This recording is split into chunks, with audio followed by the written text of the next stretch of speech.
Por gentileza, abra sua Bíblia no livro do profeta Zacarias, profeta menor, Zacarias. Enquanto você abre a sua Bíblia, eu quero agradecer a Deus pela oportunidade que o Senhor nos dá de nós estarmos aqui nessa noite. Hoje é o último estudo do livro de Zacarias. Olha que interessante, né? É o nosso último estudo do livro de Zacarias e traz para a gente essa oportunidade maravilhosa que a gente teve durante esses dias de nos debruçarmos sobre a palavra de Deus nessa maneira sistemática, né? Olhando a cada um dos itens que dizem respeito a esse livro de uma perspectiva escatológica, ou seja, olhando para os eventos dele, uma perspectiva do fim das coisas, do fim dessa era, ou desse aion, se você preferir utilizar a palavra no grego, desse século, né? A finalização do plano de salvação de Deus, que começa na criação do homem, desde o Éden, na queda, e se atravessa gerações de homens e culmina na segunda vinda do Senhor Jesus Cristo e no milênio, onde o Senhor Jesus Cristo vai reinar para todo sempre. Amém? Na semana que vem a gente começa dois estudos bastante interessantes. Depois de olhar a escatologia, a gente vai olhar a história dos avivamentos. Olha que coisa maravilhosa, né? Nós vamos passar uma semana falando sobre a história dos avivamentos. Na semana seguinte, nós vamos falar sobre avivamento pessoal. Então, você tem aí mais ou menos o panorama de que hoje nós vamos entrar em alguns elementos que dizem muito a respeito da expectativa que a gente tem. E na semana que vem, a gente vai começar a acender essa candeia da expectativa, buscando o avivamento através daquilo que a gente conhece da história e do avivamento pessoal, para continuar com as lâmpadas acesas, enquanto esperamos a volta do Senhor. Amém? Glória a Deus. Eu sei que você cria expectativa com isso também. Se você tem esse coração assim, pela palavra de Deus, que quando você ouve aquilo que Deus vai ministrar e a maneira como Deus vai descortinar, você se empolga com isso, esse é o lugar certo, junto comigo aqui. Nós vamos sentar agora aqui nessa mesa e vamos desfrutar da palavra de Deus em nome de Jesus. Zacarias, capítulo de número 14, versículo 3 e 4. Zacarias, capítulo de número 14, versículo 3 e 4, diz assim a minha Bíblia e a sua também. E o Senhor sairá e pelejará contra estas nações, como pelejou no dia da batalha. E naquele dia estarão seus pés sobre o Monte das Oliveiras, que está de frente de Jerusalém para o Oriente. E o Monte das Oliveiras será fendido pelo meio, para o Oriente e para o Ocidente. E haverá um vale muito grande, e metade do monte se apartará para o norte, e a outra metade dele para o sul. Irmãos, esse é um dos textos mais emblemáticos da segunda vinda do Senhor Jesus Cristo para trazer vitória a Israel. Vai libertar Israel no meio de um cerco maligno contra a cidade de Jerusalém. E o escritor desse estudo, que é o pastor João Leno, ele é um grande entendido nesse assunto da escatologia. Ele tem um amor muito grande por essa linha da teologia e escreveu o nosso estudo de hoje. E ele traz esse texto já de maneira clara e emblemática sobre o futuro de Israel. É importante a gente parar para pensar, e isso fazer como pano de fundo para o nosso estudo do livro de Zacarias, que o livro de Zacarias é escrito nesse momento, eu já falei isso para você nas outras semanas, nesse momento do retorno de Israel do exílio. O povo de Israel está voltando do exílio, e ali Israel volta diferente do exílio. Israel que vai para o exílio é uma Israel que tem rei, que tinha todo um sistema sacerdotal já bem estabelecido. Era uma nação conhecida, com uma história bem clara, tanto do seu crescimento quanto do seu desenvolvimento. E agora, depois do exílio, era uma cidade, uma terra em ruínas. O reino já tinha sido dividido, já estava em Judá e Reino do Norte. O Reino do Norte nunca foi restabelecido. E agora Judá é estabelecido, mas tem essa aura essa expectação, né? Esse cerco psicológico no povo que está voltando. O que vai ser da gente agora? O que é que vai acontecer conosco? Para onde como é que a nação vai se desenvolver de novo? Porque as promessas de Deus para o povo de Israel eram claras e agora a expectação no retorno era muito difícil. Eu gosto sempre de lembrar que tanto Ageu quanto Zacarias, eles falam para o povo a respeito da frustração que eles tinham em observar a reconstrução do templo. Porque eu lembro você já deve ter me ouvido falando isso, se você a gente está junto já há algum tempo, que o primeiro templo foi construído por Salomão e foi desenvolvido, né, todo o planejamento por Davi, quando Salomão começou a construir o templo, ele já tinha todo o material preparado, e ainda colocou mais material ainda, né, de primeira qualidade, aquela, né, tinta souvenir, né, todo aquele material de primeira, né, madeira da melhor que tinha. O pastor Joel sempre gosta de falar da madeira do primeiro templo, que era sândalo. E o sândalo, quando você, por exemplo, jogava alguma coisa quente em cima dele, o ouro quente, né, na cobertura do material, ele soltava um perfume. Já pensou? Que coisa extraordinária, né? Então era aquela coisa suntuosa o primeiro templo. Só que o segundo foi feito com material de doação. Completamente diferente. Inclusive, o profeta Ageu falava assim, ó, como é que aqueles que saíram para o exílio veem o templo? Né? Como é que eles viam antes? E como é que veem agora? Existia uma frustração. Só que aquela frustração não se coadunava com a palavra de Deus, porque a palavra de Deus falava de um futuro glorioso. Então como é que faz? Primeiro parênteses. Talvez o dia de hoje não pareça nada com a promessa que Deus fez na sua vida. Talvez o seu momento agora, específico, particular, especial, que diz respeito a você, não tenha nada a ver com aquilo que Deus te prometeu. E deixa eu explicar uma coisa para você. Pastor, o senhor está fazendo uma exegese, né? Colocando o tema das pessoas na Bíblia. Não. Eu estou, a partir do tema bíblico, fazendo uma aplicação. Então, isso é uma exegese. O tema bíblico vai dizer que Israel estava nessa condição e esperando um futuro glorioso. Talvez você também esteja nessa condição, recomeçando alguma vida, recomeçando um projeto, recomeçando uma etapa da sua vida, e o futuro é glorioso, mas nada agora parece glorioso. Pelo contrário. Existe uma sombra sobre o dia de amanhã. Existe uma nuvem escura. Você olha a promessa e o estado atual e ela não bate uma com a outra. Não funciona. Mas Deus está falando através do profeta Ageu e principalmente de Zacarias, que é o nosso tema, que existe um futuro glorioso para Israel. Israel vai alcançar o futuro glorioso. Não é uma questão se Israel vai alcançar. É uma questão de ele vai alcançar. Inclusive, Paulo, explicando para isso a igreja de Roma, no Novo Testamento, fala assim, olha, o que vai acontecer então? Por que você não crê nas promessas de Deus, elas se invalidam? Por acaso a incredulidade do homem anula as promessas de Deus? E aí ele responde de uma maneira bem enfática, ele fala assim, de maneira nenhuma. Seja Deus verdadeiro e todo homem mentiroso. Essa aplicação da perspectiva de Paulo sobre as promessas de Deus na Bíblia, de que aborda as promessas de Deus de uma maneira macro, daquilo que Deus prometeu no seu plano universal, que não pode ser demovido, a partir da nossa confiança no plano micro, que diz respeito à vida de cada um de nós, também não pode ser impedido para a glória do nome de Jesus. Essa é a grande diferença do deísmo para o teísmo. O deísmo fala que Deus deu corda no mundo e as coisas estão acontecendo e Deus fica lá olhando do céu, fazer o quê? Agora eu dei corda e nem sabia que isso ia acontecer. Mas o teísmo vai dizer que Deus entra nessa esfera da humanidade, ele chega até a vida de cada um de nós e pelo Espírito Santo, de maneira particular, interfere na nossa caminhada, minha e a sua. Isso é glorioso a respeito de Deus. Porque isso, da maneira micro, nos deixa felizes. Mas aqui Zacarias aborda, já logo nesse versículo que a gente, de entrada, que quando Israel estiver cercada, ele vai pisar sobre o Monte das Oliveiras e vai haver um espanto sobre a terra, sobre aquilo que vai acontecer. E vai ser glorioso para a glória do nome do Senhor Jesus Cristo. Capítulo de número 12, do versículo 1 até o 14, vamos dar uma debruçada em cima disso em nome de Jesus? Fala aí no seu estudo. Nós temos o estudo ali atrás, se alguém quiser também ter acesso, temos ali o nosso boletim ali atrás. Vai falar sobre a conversão de Israel no fim da grande tribulação, que vai de Zacarias 12, do versículo 1 ao 14. No capítulo 12 do livro de Zacarias, que aborda a conversão de Israel no fim da grande tribulação, o autor destaca a mensagem de julgamento sobre os poderes mundiais que se opõem a Jerusalém nos últimos dias. Nós temos o estudo ali atrás, se vocês quiserem, tá?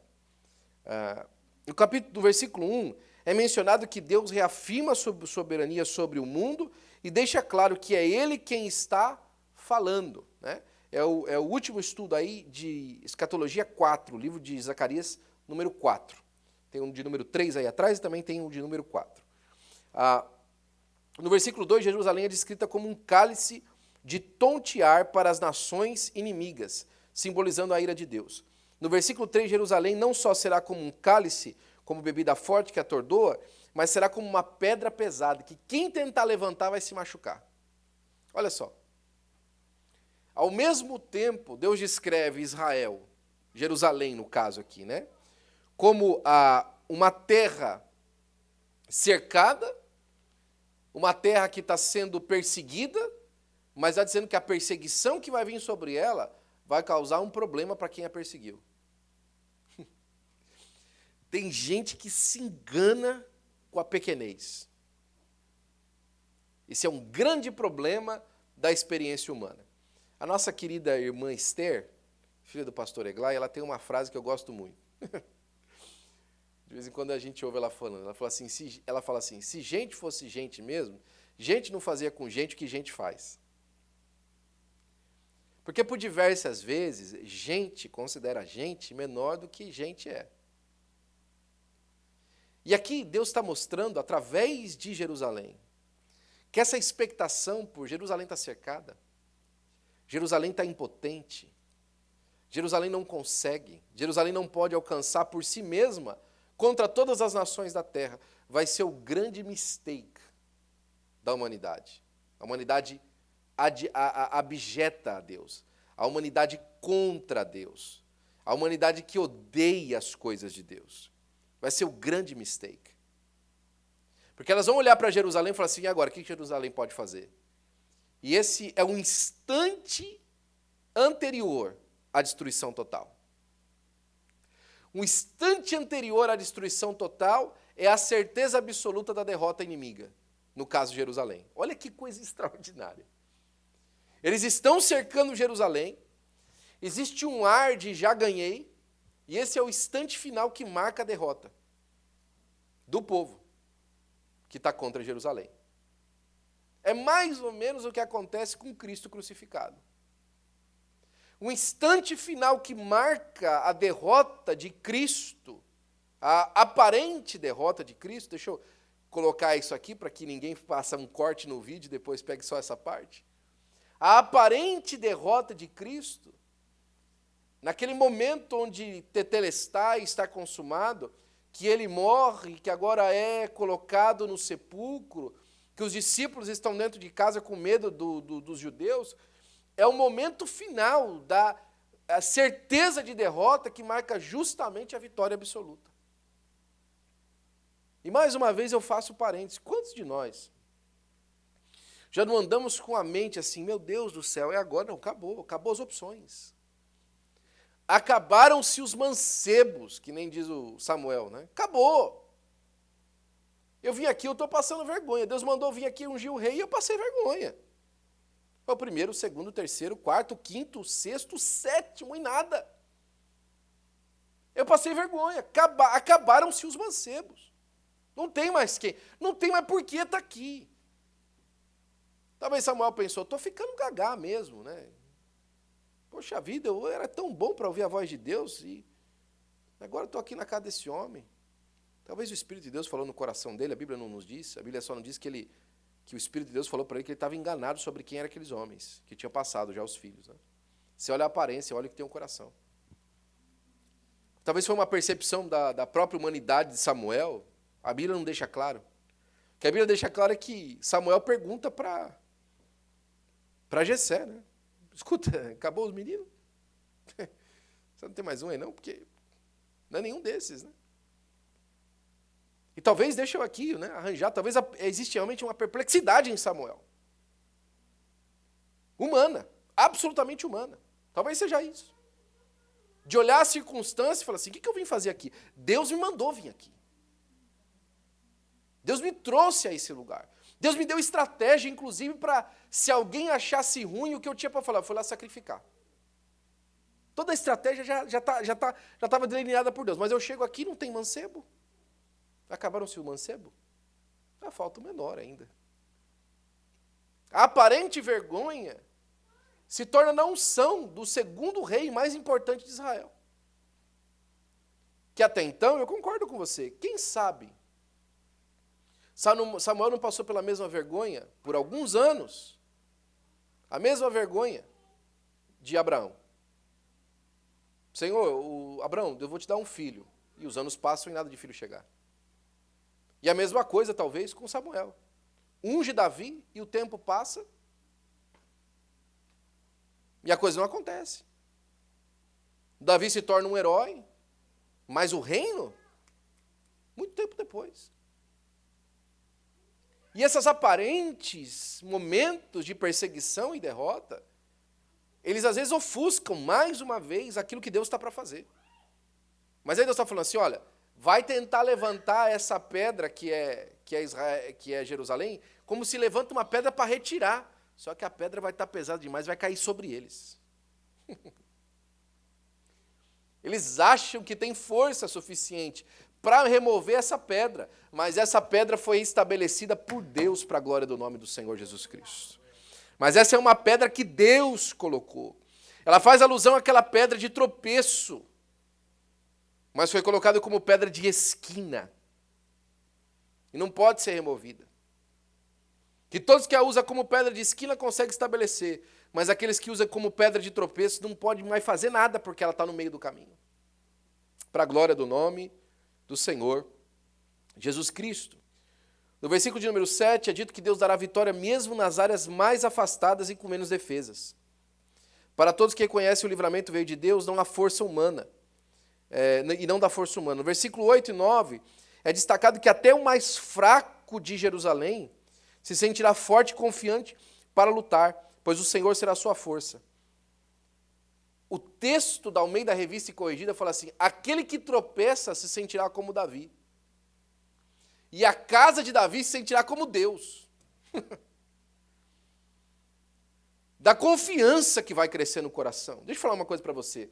Você que está se sentindo fraco hoje, Deus vai te levantar com a força de Davi, na confiança que Ele te dá, que Ele é poderoso para te dar vitória. Para a glória do nome de Jesus. Você pode olhar para esse texto hoje e entender que nós estamos falando do início do milênio, mas pode aplicar na sua vida hoje. Porque Deus, como te dá um taste, te dá um aperitivo da vitória final que Ele tem para as nossas vidas na sua glória, naquilo que Ele te fortalece hoje para vencer esse problema específico, para a glória do nome de Jesus. Pode confiar. Você está se sentindo fraco hoje, Deus te levanta como Davi, para a glória do nome do Senhor Jesus Cristo. No versículo 10 e 11 é mencionado o derramamento do Espírito e da graça de súplica sobre a graça de Davi e sobre os habitantes de Jerusalém. E aí o capítulo de número 13, vamos descorrendo por aqui, vai falar sobre Cristo, a fonte aberta de Zacarias. Olha o versículo 1.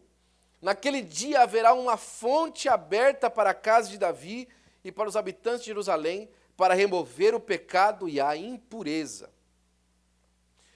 É interessante que a frase naquele dia, né, liga esse capítulo com o capítulo 12 ao 13. Seria, então, naquele dia que uma fonte jorraria para os descendentes de Davi, uma fonte para remover o pecado e a impureza. A metáfora de uma fonte indica a abundância do perdão.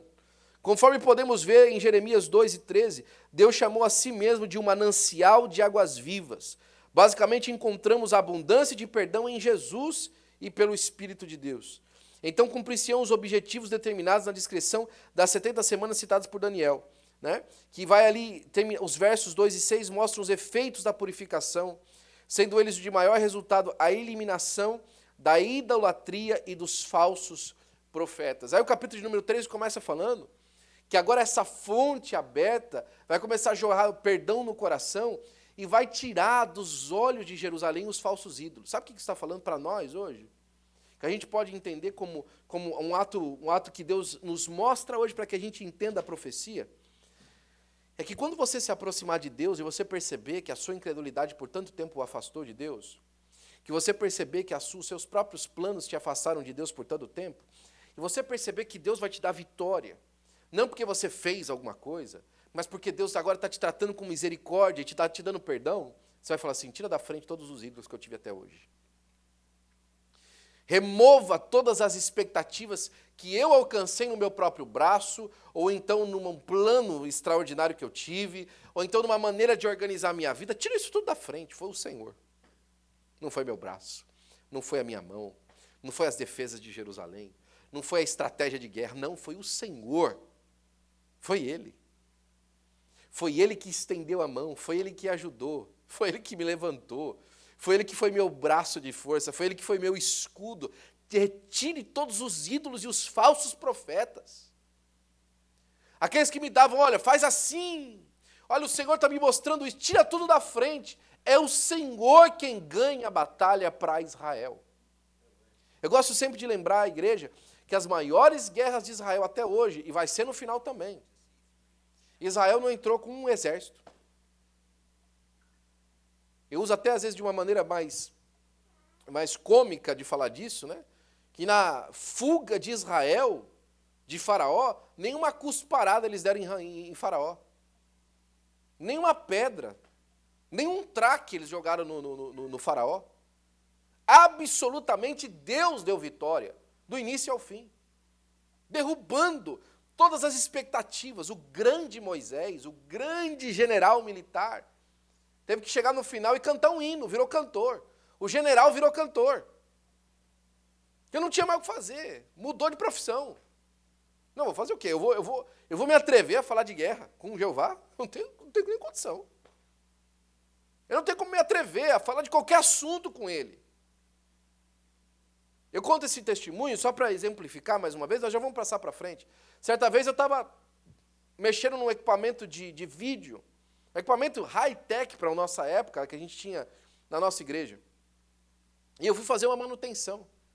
Trocar o firmware. Alguém que conhece de informática vai saber o que isso significa. Você troca o software que trabalha dentro do sistema, dentro do próprio hardware, que faz a conexão com que o hardware tenha vida para funcionar. Né? Que trabalha na programação interna daquele equipamento. Chama firmware. Né? Que traduz as interações de software para dentro do equipamento físico. Fui fazer a troca desse software. E é muito complicado. Quem faz troca de firmware sabe que para você fazer isso, você tem que ter ali um ambiente bem preparado, com eletricidade que não vai falhar, porque se você cortar no meio, você vai arrumar problema. Bom, longa história curta, eu comecei a fazer, enquanto estava fazendo, percebi que o firmware que eu estava colocando não servia para aquele equipamento. E eu fiquei com medo. No meio da situação, no meio da transação ainda daquele troca, no meio da atualização, a energia acabou. E eu liguei de volta o equipamento. Quando eu liguei de volta o equipamento, só aparecia uma luzinha ligada. Fui na internet para ler alguns fóruns do pessoal que mais mexia com aquele equipamento. E o sujeito mais conhecedor daquele tipo de equipamento falou o seguinte: se isso aconteceu no seu equipamento, agora ele está em brick mode, modo tijolo. Ele só serve para você agora colocar na parede e sentar ele como tijolo, porque não presta para mais nada. E eu temi, porque é um equipamento caro, e não só ser caro, era um equipamento que era muito útil para o nosso trabalho. Só sobrou fazer uma coisa, irmão. Formado em tecnologia, conheço muito dessa área, graças a Deus, tive muita oportunidade para aprender muita coisa. Eu ajoelhei e fui orar. Impus a mão sobre o equipamento e falei: Senhor, abre a porta aqui, porque eu não sei o que fazer. E você pode achar que é loucura minha, porque eu não tenho problema com isso. Mas você pode ir lá na sede hoje, o equipamento está funcionando até hoje. E agora, eu, todo técnico de tecnologia, compreendi aquele trabalho de cabo a rabo na minha cabeça, sei como é que funciona um computador, sei os níveis de programação, mesmo que ainda não saiba programar, sei os níveis de programação e como é que o software funciona na máquina e as linhas de comando que uma coisa faz dentro da outra. Tem que falar assim: Jeová conhece mais de informática do que eu. Tem que me render. Isso é um exemplo muito pequeno. Quantos médicos não estão tendo que vir à frente hoje escrever um laudo? Escrever no laudo: foi Deus que fez, eu não entendo nada disso aqui. Foi Deus que abriu a porta, eu não sei o que aconteceu. Quantos empresários não têm que olhar a sua conta bancária hoje e falar assim: olha, eu não sei o que aconteceu, mas o recurso chegou. Porque Deus abriu a porta. É assim que Jerusalém vai se sentir. E aí sabe o que acontece? Não sobra mais espaço para ídolo. A começar, esse ídolo aqui, você mesmo. Sai fora. Você não consegue olhar para a força do seu braço e falar assim, não, mas eu sou uma pessoa perseverante. É nada, rapaz. Foi Deus que abriu a porta e te ajudou, e te estendeu a mão, quando você estava quase para morrer. O inimigo tinha te cercado, já tinha colocado o pé no seu pescoço, e Deus estendeu a mão. Ele te ajudou. É assim que Israel está se sentindo agora. Não foi ninguém que fez mais nada, foi o Senhor que estendeu a sua mão para a glória do nome do Senhor Jesus Cristo. Versículo de número 5 do capítulo 13 e o 6 são bastante interessantes. Vamos lá ver a partir do 4. Naquele dia se sentirão envergonhados os profetas, cada um da sua visão quando profetizava. Vou ficar, rapaz, entendi tudo errado. Eu vi tudo errado. Eu profetizei, mas eu vi tudo errado. Eu não entendi nada do que aconteceu. Vão ficar envergonhados. Nem mais se vestirão de manto de pelos para enganarem. Eles não vai ter mais nem aquela pompa mais. Acabou a pompa e a circunstância. Vão se esconder tudo. Vergonha. Usava aqueles pelos e apareciam. Eu entendo tudo, eu sei de tudo. Não tem mais, acabou. Vergonha. Versículo de número 5. Cada um, porém, dirá, não sou profeta, sou lavrador da terra. Mudou de profissão. Não, não sou profeta não, rapaz. Não tem nada com isso aí não. Mudou de profissão, fez igual Moisés. O guerreiro Moisés virou cantor. Vou cantar um hino aqui, o Senhor, porque ele me salvou. Jeová é varão de guerra. O Senhor é o seu nome, porque ele derrubou o cavalo com o seu cavaleiro, derrubou o cavaleiro e o seu cavalo, lá do fundo do mar. Eu não tenho nem condição. Eu olho a estratégia de Deus e falo, meu Deus do céu, eu não tinha como pensar num negócio desse. E os profetas? Não, eu sou agricultor, meu amigo. Eu mexo com terra, eu não sei nada de profecia, não. Vergonha! Por ter aberto a boca, por ter falado as coisas. Quanta gente falando coisas que não sabem o que diz, a respeito da fé, a respeito de como se portar, a respeito de como fazer. Aqui também é uma demonstração a muitos pseudos profetas que apareceram durante a humanidade. Posso dar um exemplo aqui? Maomé. Profeta? Não sou profeta não, meu amigo. Sou lavrador da terra. Quantos coaches aí hoje trabalhando como profetas na vida das pessoas? Mas quando Deus abrir a porta e a gente vê, e nós percebemos, e nós olharmos que aquilo que Deus está fazendo é muito maior do que a expectativa que a gente tinha, e que todos nós, nesse sentido que essa profecia estava falando, não entendiam, estava muito aquém daquilo que Deus ia demonstrar, vai falar, olha, eu não sei nada disso aí não. Vergonha total. Versículo de número 5 ainda. Porque fui comprado desde a minha mocidade. Olha, desde a mocidade eu estou fazendo esse negócio aqui, mas eu não sei nada disso. E se alguém lhe disser, agora transporta a mensagem, olhando para o Messias, que feridas são estas nas tuas mãos? Responderá ele, são as feridas com que fui ferido na casa dos meus amigos. E aí agora o Messias mostra a ferida. E parece que é uma relação com esses profetas perguntando, tentando entender, que diziam como é que ia ser o futuro de Israel, que explicavam como é que as coisas iam acontecer. Eu escuta, e essas feridas aí? Eu não estou entendendo. Não entendi a profecia, vai entender as feridas? E nesse sentido, vai ser a revelação do Messias àquele povo, ao povo de Israel. Essas são as feridas que recebi na casa dos meus amigos. E aí os olhos deles se abrem para quem é a pessoa do Senhor Jesus Cristo. O capítulo de número 14 começa o desenvolvimento dessa parte final, né? Que, primeiro versículo 7 do capítulo 13, fala do ferido do pastor de Deus. Desperta a espada contra o meu pastor e contra o homem que é o meu companheiro, diz o Senhor dos Exércitos. Fere o pastor e as ovelhas ficarão dispersas, mas volverei a mão para os pequeninos.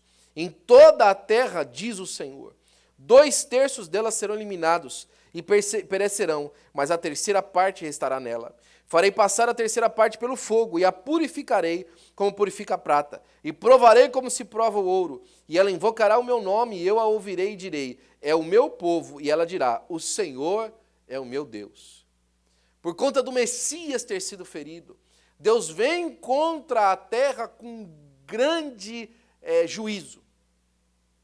E aí começa justamente a parte do capítulo de número 14, que Apocalipse anda com Zacarias nessa parte, por volta do capítulo 5, 7, e também as outras partes que estão mais à frente, sobre a grande tribulação e o momento que a terra está passando, de uma maneira muito bonita, num panorama muito bonito, né? O capítulo de número 14 começa falando sobre a batalha do Armagedon. Certamente Deus sabe como lidar com as pessoas e despertá-las. Durante o período da grande tribulação, Deus enviará os seus juízos. Das 7 trombetas que serão tocadas por 7 anjos, aí estão os capítulos, né? Não os 5 e os 6, mas ao 7, mas a partir do 8, na verdade, e aí os capítulos subsequentes que estão no seu estudo aí.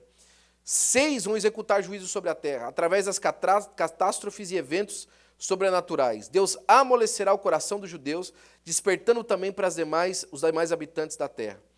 Quando o anjo derramar a sexta taça, no capítulo 16, sobre o rio Eufrates, ele secará, e 200 milhões de homens, organizados pelos reis do Oriente, marcharão pelo leito seco do rio Eufrates, para ir contra, Jerusalém.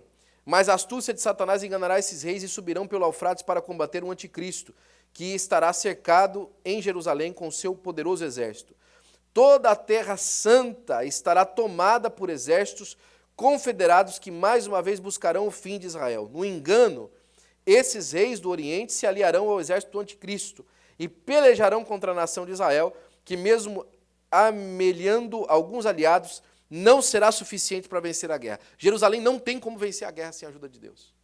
E é justamente aí em que o Senhor, no grande dia do Senhor, traz vitória final a Israel.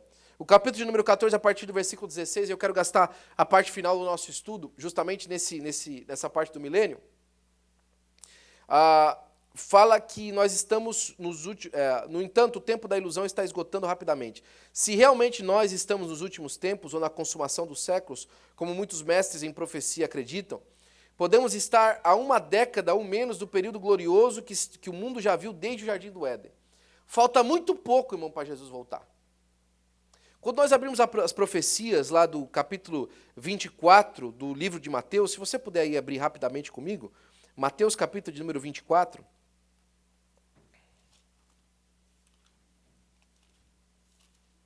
Glória ao nome do Senhor Jesus Cristo.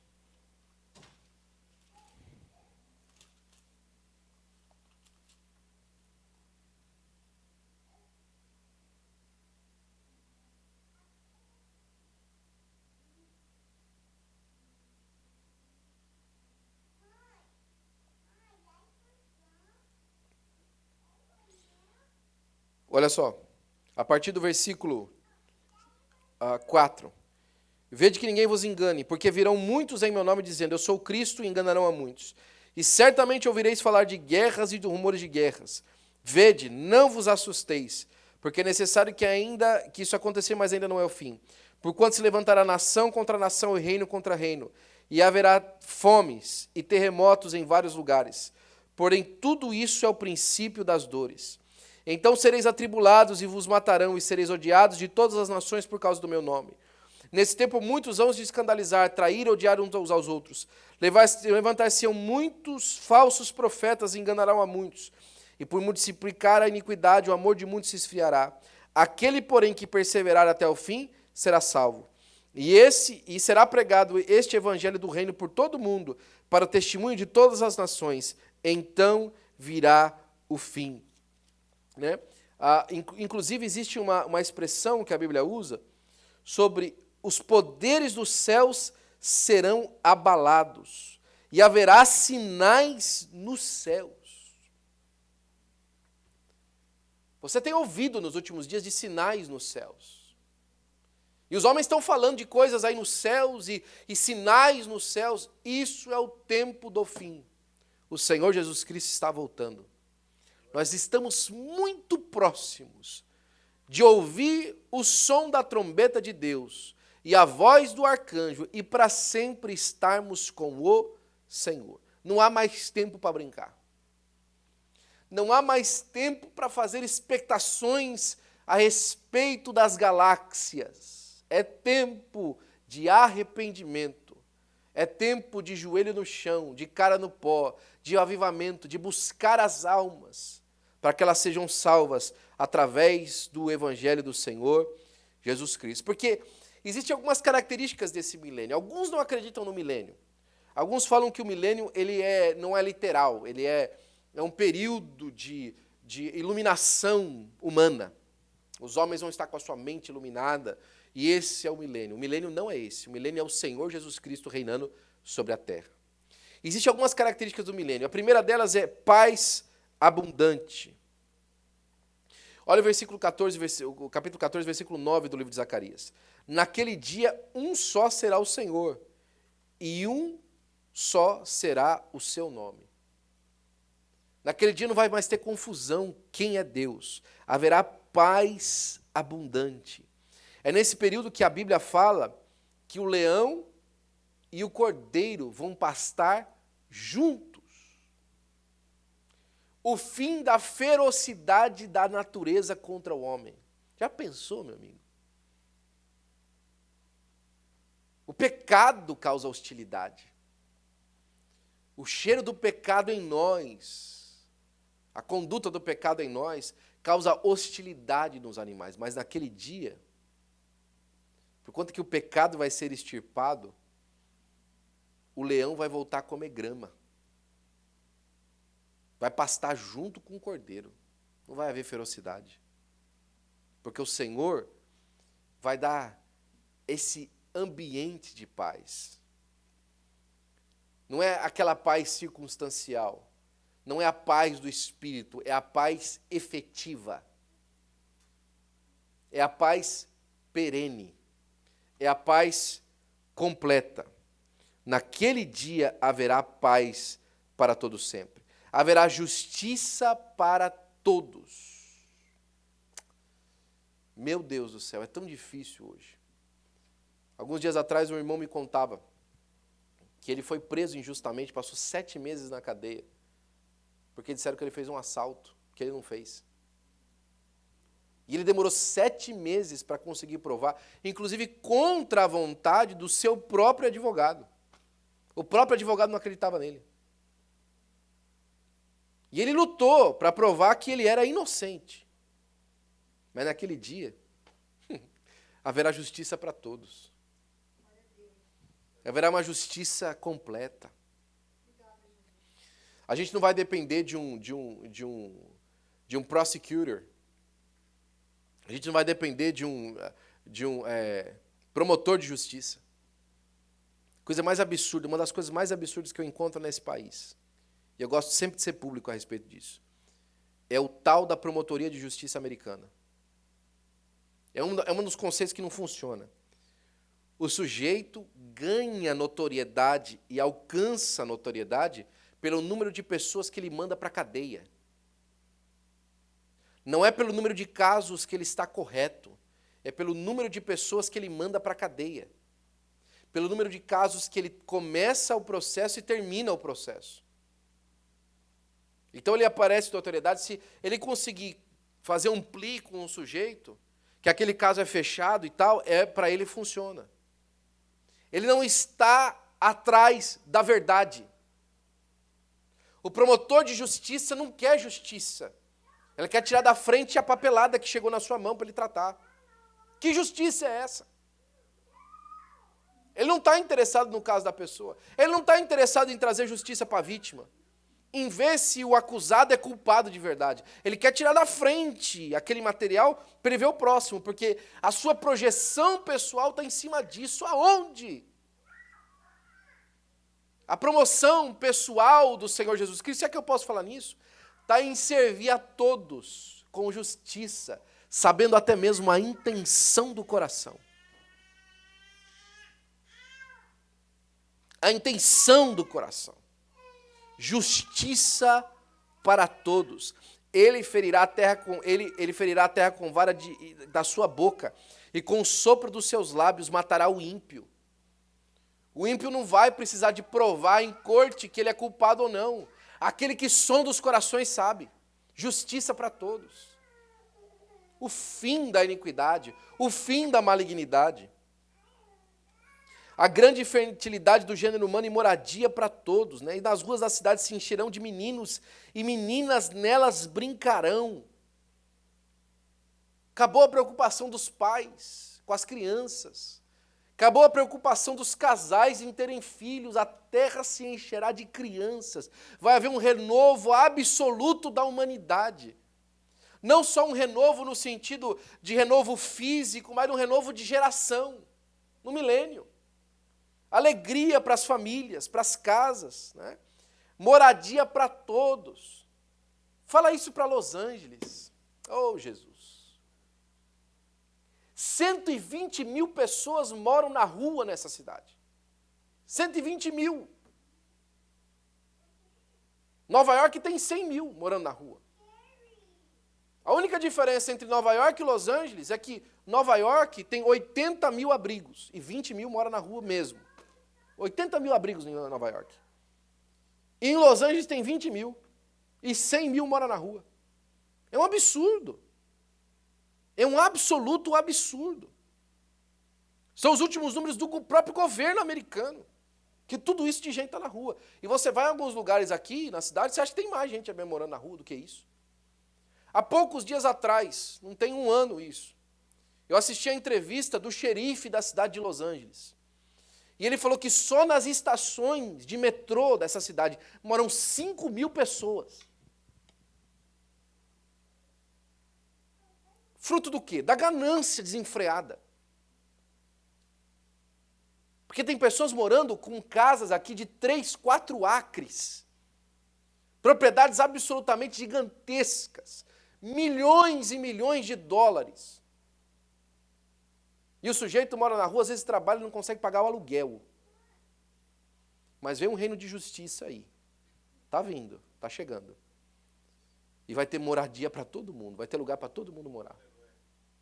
Jesus falou para os seus discípulos, na casa do meu pai há muitas moradas. Se não fosse assim, vos teria dito, vou preparar-vos lugar. Mesmo tendo lugar, ele ainda vai preparar lugar. Mesmo tendo morada, ele vai preparar morada. Porque a expectativa do coração do Senhor é levar uma multidão para o céu e todo mundo vai ter onde morar. Ninguém vai morar na rua no milênio. Acabou o problema das moradias, vai ter casa para todo mundo. Acabou os programas de CDHU. Acabou os programas de Minha Casa Minha Vida. Jesus vai resolver o problema de uma vez por todas. É disso que a gente fala. É isso que a gente prega. As pessoas querem experimentar coisas boas. Vem para Jesus. Jesus tem coisas extraordinárias para nós. Ah, mas eu não quero esperar morrer. Você não precisa de esperar morrer. O céu já está chegando. Nós vamos ser arrebatados, nós vamos precisar de passar pela morte. Vem para Jesus hoje. Está chegando a hora. A morte não vai passar por aqui, nós vamos ser arrebatados. Vem para Jesus correndo. Porque Ele promete e Ele cumpre. Longevidade e saúde. Hoje tem muitas enfermidades, mas durante o milênio, para as nações, vai haver saúde para todos. Agora, olha que interessante. Não é uma saúde por causa do plano de saúde. É uma saúde por causa da boa funcionamento do organismo humano. É saúde porque vai terminar toda a poluição da terra. Todos os germes, todos os vírus. Vai haver saúde porque o homem vai ser saudável de novo. Não vai ser saúde, não vai ter saúde porque vai ter medicamento de graça. Não é isso que Deus está prometendo. O homem promete essas coisas, coisa paliativa. Coisa pela metade. Deus promete saúde plena. Deus não promete tratamento de saúde. Deus promete saúde plena para nós. Hoje mesmo nós estamos orando por irmãos que não estão aqui porque estão enfermos. Mas lá, quando cumprir-se a plenitude dos tempos, você vai ter saúde para sempre. Não porque você vai tomar um remédio, mas porque a enfermidade vai ser retirada. Isso é fantástico. E aquilo que Deus promete para nós não é fantástico por fantasia. É fantástico porque no atual momento é inconcebível, mas é uma promessa de Deus. E mais uma vez, como eu falei agora há pouco, enquanto você se prepara para esse dia, receba a saúde hoje, em nome de Jesus, como prova da realidade daquilo que Ele te promete. Receba a saúde agora, em nome de Jesus. Saúde para você, para a sua casa, para a sua família, como uma pequena prova daquilo que Ele vai dar lá no futuro. Receba a saúde agora, em nome de Jesus. Prevalência do pecado entre os povos naturais. Não haverá mais criança de poucos dias, nem velho, que não cumpra os seus dias, porque o jovem morrerá de 100 anos, mas o pecador de 100 anos será amaldiçoado. A conclusão do nosso estudo fala que, por meio desse livro, testemunhamos as visões proféticas de Zacarias, né? E as mensagens de esperança transmitidas por ele, que apontam para a vinda do Messias e o estabelecimento do reino de Deus. Olha Isaías 33, versículo 24, que faz coro junto com Zacarias. Nenhum morador dirá, estou doente, porque o povo que habitar nela será absolvido da sua iniquidade. Portanto, a morte será uma exceção e não uma regra. Haverá mortes no milênio? Haverá mortes no milênio. Pessoas vão morrer no milênio. Não os crentes salvos, mas aqueles que vão entrar no milênio da humanidade vão morrer. Só que não vai ser uma questão de morte por causa que chegou uma doença ou chegou um problema, não. Vai ser porque terminou o período da vida da pessoa. E no final do milênio ela ressuscita novamente, para receber o galardão da vida eterna através do recebimento do Senhor Jesus Cristo, que vai se abrir o livro da vida mais uma vez, ou então ir para o fogo do inferno de uma vez por todas. Mas a igreja vai estar lá, reinando com Cristo durante esse tempo, né? Que a mensagem de Zacarias ressoe em nossos corações, inspirando-nos a buscar um relacionamento mais profundo com Deus e compartilhar a sua mensagem de esperança com aqueles ao nosso redor. Irmãos, o estudo é muito maravilhoso, você pode conseguir dar uma olhada mais aí na sua casa, mas eu queria trazer essa percepção de esperança absoluta para você enquanto a gente termina. O estudo vai falar desse momento que é pesado do Armagedon, mas vai trazer desse momento glorioso do milênio. A minha expectativa, enquanto a gente fala dessas coisas e nos debruça em cima do livro de Zacarias, é dizer para você que a esperança da vida eterna que lhe aguarda e as coisas que estão guardadas para você ver são extraordinariamente maravilhosas e você vai desfrutar com o Senhor Jesus Cristo na glória de todas essas coisas. Você vai ver Deus vitorioso. Enquanto isso, enquanto você espera por isso, receba a vitória nesses momentos de cerco que você está recebendo. Como uma prova, não a prova de Deus provar, não, mas como aquela prova que você fala assim, olha, sabe quando tem aquela pessoa no supermercado e você vai testar um produto novo e ela pega e coloca um taste para você? Né? Como é que chama aquilo? Chama prova, não é? Para você provar, para você experimentar. É um taste, é um sample, é uma amostra, obrigado, é isso aí, minhas filhas. É uma amostra. Como uma amostra das coisas que estão por vir. Chega nesse quiosque que Jeová colocou para você hoje, das coisas que ele está prometendo lá no cartaz ali enorme, daquilo que Zacarias está tratando. Chega hoje lá nesse quiosque lá, dentro do tabernáculo eterno de Deus, da profecia do universal de Deus, da profecia eterna de Deus, chega nesse quiosque, pega um pedacinho dessa amostra e experimenta na sua vida para coisas que você está vivendo hoje. Toma uma amostra dela. Você está cercado? Toma uma amostra da vitória absoluta. Você está doente? Toma uma amostra da saúde por completo. Você está pesado de coração? Toma uma amostra do fim da ferocidade dos animais contra você, daqueles que perpetuam a maldade contra você. Toma uma amostra dessas coisas hoje. Recebe como uma amostra de Deus para o seu coração e viva essa realidade no dia de hoje para que você seja encorajado por Deus a crer que é verdade, que Ele vem e que Ele vai salvar você e a sua família e a sua vida e vai te arrebatar para a glória eterna e você vai viver para sempre com o Senhor, para a glória do nome de Jesus. Amém?